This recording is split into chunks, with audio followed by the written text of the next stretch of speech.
Welcome to the Tech Egg. Don't get scrambled. Enjoy the video. You start by confirming power and clearance.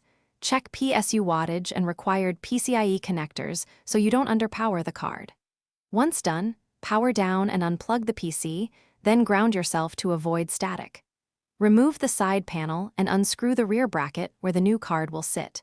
You should open the PCIe X16 slot latch and position the GPU carefully, aligning the metal bracket with the case cutout before pressing the card straight into the slot.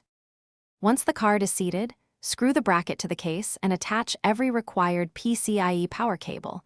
An unsecured connector causes crashes.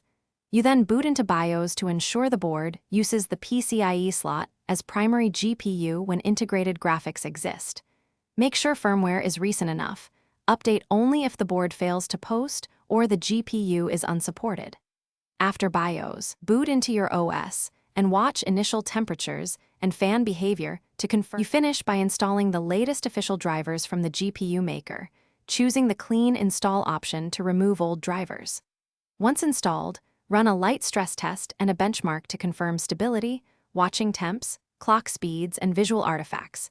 This verifies both power and cooling. If you lose display or encounter failures, shut down and reset the GPU and power leads, try another PCIe slot or a known good PSU. That single troubleshooting step fixes most post-install issues.